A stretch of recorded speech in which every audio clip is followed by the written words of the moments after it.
Hello guys, welcome to the channel. So इस video का topic है, बहुत ही शॉर्ट टॉपिक है ये, न्यूरोग्लाया। ओके, न्यूरोग्लाया क्या है? एक्चुअली ये एक सेंट्रल नर्वस सिस्टम का पार्ट पढ़ रहा है ये टॉपिक। हम सेंट्रल नर्वस सिस्टम का टॉपिक है ये, जहाँ पे न्यूरोग्लाया से स्टार्ट कर रहे हैं। तो न्यूरोग्लाया होता है एक टाइप का, देखो इसमें नाम है न्यूरो और ग्लाया, मतलब ग्लायल सेल होता है एक टाइप का। ग्लायल सेल मतलब जो होता है सपोर्टिंग सेल, सपोर्टिंग होता है ये सेंट्रल नर्वस सिस्टम में सपोर्टिंग सेल का रोल प्ले करता है। तो किसका सपोर्ट करता है? न्यूरॉन्स का। एक्चुअली देखो, सेंट्रल नर्वस सिस्टम में मेन जो फंक्शनल यूनिट होता है वो होता है न्यूरॉन्स। फंक्शनल यूनिट न्यूरॉन्स और नर्व फाइबर्स।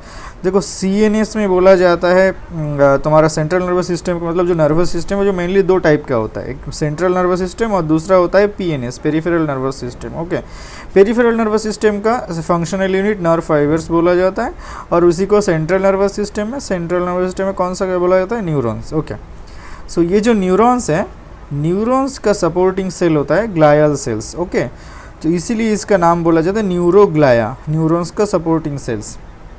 और इसका रेशियो कितना, कौन सा ज़्यादा होता है?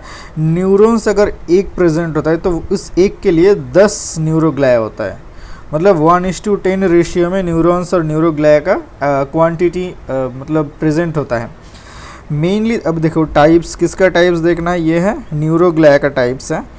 मेनली न्यूरोग्लाया दो टाइप के होते हैं, एक होता है माइक्रोग्लायल सेल, माइक्रोग्लायल, और दूसरा होता है मैक्रोग्लायल सेल।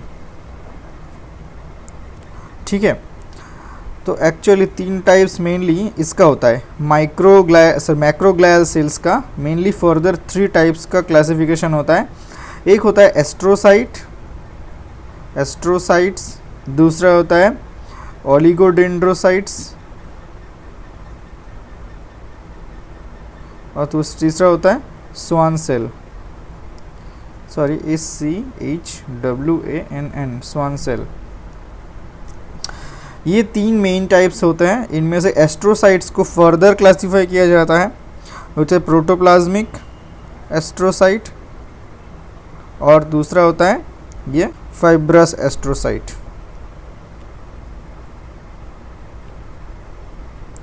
ओके, देखो माइक्रोग्लायल मतलब ये जो है, और मैक्रोग्लायल का, और ये दोनों में क्या अंतर है, डिफरेंस होता है एम्ब्रायोलॉजिकल ओरिजिन में।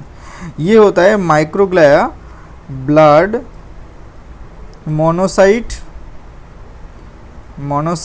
डिराइव्ड होता है, मतलब ये एक टाइप का फैगोसाइटिक सेल है।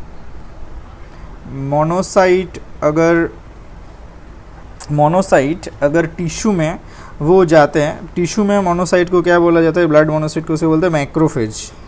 मैक्रोफेज का काम होता है फैगोसाइट्स करना, माइक्रोब्स को फैगोसाइटिक मैकेनिज्म के थ्रू उसको एलिमिनेट करना। ये काम सेंट्रल नर्वस सिस्टम में माइक्रोग्लाया करता है, जो कि ब्लड मोनोसाइट डिराइव्ड होता है। दूसरा होता है ये मैक्रोग्लायल, जिसमें 3 टाइप्स आते हैं, एस्ट्रोसाइट्स, ओलिगोडेंड्रोसाइट्स और स्वान सेल। ओके, अभी ये जो एस्ट्रोसाइट्स है इसका फर्दर मेन 2 टाइप्स होता है। प्रोटोप्लाज्मिक जो कि ग्रे मैटर में होता है, ग्रे मैटर में प्रेजेंट होता है, और फाइब्रस एस्ट्रोसाइट है वाइट मैटर में। ओके, अगर स्पाइनल कॉर्ड मतलब सेंट्रल नर्वस सिस्टम में, मतलब वो ब्रेन और स्पाइनल कॉर्ड जो होता है, मेन दो मतलब ऑर्गन होता है सेंट्रल नर्वस सिस्टम का, जहाँ पे हमारा जो 2 मेन मतलब कलर डिफरेंस के हिसाब से 2 टाइप्स होते हैं वो सेंट्रल नर्वस सिस्टम में। एक होता है ग्रे मैटर होता है, और दूसरा होता है वाइट मैटर, डिपेंडिंग ऑन वहाँ पे कौन से टाइप के सेल बॉडीज़ रहते हैं या फिर सेल के एक्सॉन्स रहते हैं। वो बाद में जानेंगे क्यों वो ग्रे मैटर ग्रे होता है और वाइट मैटर वाइट होता है। तो एक्चुअली जो ग्रे मैटर में जिस टाइप का न्यूरोग्लाया रहता है वो मेनली होता है प्रोटोप्लाज्मिक टाइप ऑफ एस्ट्रोसाइट्स, मतलब जिस टाइप का एस्ट्रोसाइट्स रहता है। दूसरा होता है फाइब्रस एस्ट्रोसाइट, जहाँ पे वाइट मैटर रहता है। ओके, सो एस्ट्रोसाइट्स ये एक थोड़ा इम्पॉर्टेंट न्यूरोग्लायल सेल्स है। ये क्यों इतना इम्पॉर्टेंट है? देखो, न्यूरॉन जो है, जो हमारा न्यूरॉन वो सेंट्रल नर्वस सिस्टम का पार्ट है। अब जो ब्लड वेसल होता है, ये हमारा सारे पूरा बॉडी में ये परफ्यूज़ करते हैं ब्लड, मतलब ब्लड के थ्रू न्यूट्रिशन मतलब प्रोवाइड करता है। और ये ब्लड के थ्रू बहुत सारे मॉलिक्यूल्स जो हमारे बॉडी के लिए अच्छा भी होता है या फिर कुछ टॉक्सिक मॉलिक्यूल्स भी होते हैं। ऐसे कुछ टॉक्सिक मॉलिक्यूल्स से हमारा जो से ब्रेन जो होता है इसको प्रोटेक्ट करना, ये मान लो ये ब्रेन है, इसको प्रोटेक्ट करना बहुत ज़रूरी है ब्लड वेसल से। तो इसको प्रोटेक्ट करने के लिए जो और एक लेयर रहता है उसे बोला जाता है blood brain barrier. Okay, blood brain barrier ये फॉर्म करता है हमारा एस्ट्रोसाइट्स। ये जो एस्ट्रोसाइट्स होता है ये ब्लड ब्रेन बैरियर फॉर्म करता है। Actually blood brain barrier form होता है दो टाइप से, दो चीज़ों से ब्लड ब्रेन बैरियर फॉर्म होता है। एक होता है एस्ट्रोसाइट्स, साइट्स का फुट प्रोसेस, और दूसरा होता है क्या, कैपिलरी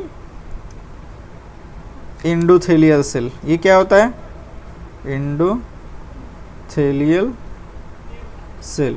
ये क्या होता है कैपिलरी एंडोथेलियल सेल, ये जो ब्लड वेसल होता है यहाँ पे ये जो एंडोथेलियल लाइनिंग होता है इसके अंदर वो एंडोथेलियल सेल, ये सब एंडोथेलियल सेल होता है। जैसे एंडोथेलियल लाइनिंग होता है, ये एंडोथेलियल सेल और इसके बीच में वो एस्ट्रोसाइट का फुट प्रोसेस आता है। ये दोनों मिल करके ब्लड ब्रेन बैरियर फॉर्म करते हैं। अब देखो एक वन लाइनर है एस्ट्रोसाइट के लिए, जो क्या है, ये एक इंटरमीडिएट फिलामेंट रहता है एस्ट्रोसाइट में जिसे बोलते हैं GFAP। क्या होता है GFAP, ग्लायल फिब्रिलरी एसिडिक प्रोटीन। ये एक टाइप का इंटरमीडिएट फिलामेंट है। ये क्यों इम्पॉर्टेंट है ये जानना, क्योंकि एक ट्यूमर होता है एस्ट्रोसाइट्स के लिए, ये ओरिजिन होता है एस्ट्रोसाइट में जिसे बोलते हैं एस्ट्रोसाइटोमा। और ये जो इंटरमीडिएट फिलामेंट है एस्ट्रोसाइट्स के लिए स्पेसिफिक होता है, मतलब एस्ट्रोसाइट्स में ही मिला जाता है। तो अगर कोई वजह से मतलब बॉडी में मान लो कोई ट्यूमर डिटेक्ट करना है, जो ब्लड में कैसे डिटेक्ट करना है एस्ट्रोसाइटोमा का, और वो अगर एस्ट्रोसाइटोमा हुआ तो कैसे डिटेक्ट करना है, ब्लड में इसका लेवल बढ़ जाएगा। अगर ब्लड में GFAP का लेवल बढ़ जाता है और ट्यूमर सस्पेक्ट किया जाता है तो उसके एक इंडिकेशन होता है कि ये एक टाइप का एस्ट्रोसाइटोमा हो सकता है।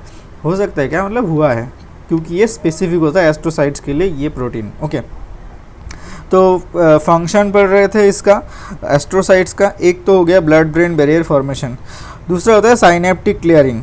देखो जो प्री साइनेप्टिक न्यूरॉन आता है, ये मान लो प्री साइनेप्टिक न्यूरॉन, ये साइनेप्स है, और दूसरा होता है ये मान लो पोस्ट साइनेप्टिक, ये साइनेप्स है।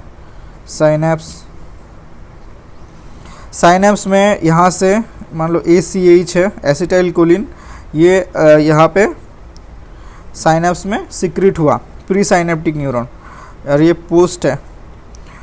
अभी ये जो साइनेप्स में आया एसिटाइल कोलिन, इसको यहाँ से क्लियर होना ज़रूरी है, क्योंकि दूसरा अगर कोई सिग्नल आता है, एक सिग्नल में ही प्री साइनेप्टिक मेम्ब्रेन से एसिटाइल कोलिन सिक्रेट हुआ, लेकिन इसके थ्रू वो सिग्नल के थ्रू उसका सिग्नल का काम हुआ पोस्ट साइनेप्टिक न्यूरॉन में काम करने के थ्रू। लेकिन उसके बाद भी अगर कोई सिग्नल आता है तो उसके वजह से और एसिटाइल कोलिन सिक्रेट होगा। लेकिन अगर पहले से एसिटाइल कोलिन यहाँ पे अगर आकर के ऑक्लूड करेगा जगह, मतलब ये काम, तो उसका काम हिंडर होगा।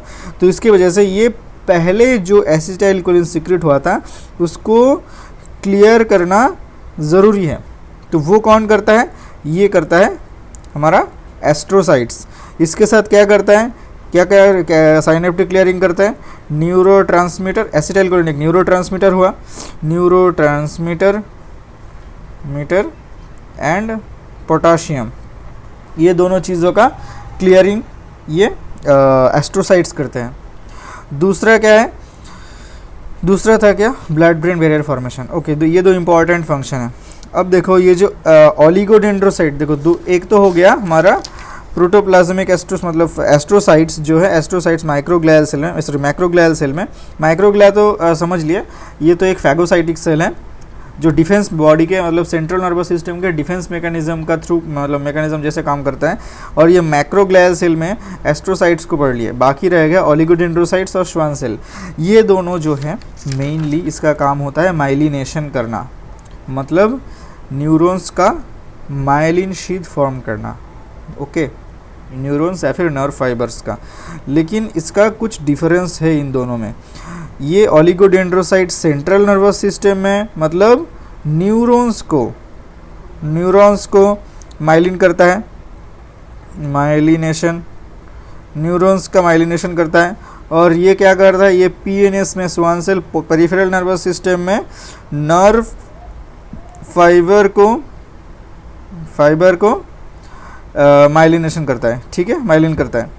लेकिन ओलिगोडेंड्रोसाइट एक ओलिगोडेंड्रोसाइट 30 न्यूरॉन्स को माइलिनेट कर सकता है अकेला, लेकिन श्वान सेल एक नर्व फाइबर को ही माइलिनेट करता है। ये डिफरेंस है। तो एक ओलिगोडेंड्रोसाइट अगर चाहे तो 30 न्यूरॉन्स को माइलिनेट कर सकता है, लेकिन श्वान सेल एक ही नर्व फाइबर को माइलिनेट करता है, ओके। तो ये था ये जो न्यूरोग्लाया का मतलब जो बेसिक टोटल कितना टाइप्स हो गया, माइक्रोग्लाया, एस्ट्रोसाइट्स, ओलिगोडेंड्रोसाइट्स, श्वान सेल होते हैं। 4 मेन टाइप का जो न्यूरोग्लायल सेल्स है, इसका कुछ बेसिक्स, ओके। आई थिंक इसमें क्लियर हो गया आपको। अगर कोई डाउट रहेगा तो कमेंट्स में पूछिएगा। मिलते हैं नेक्स्ट वीडियो में। Till then good bye.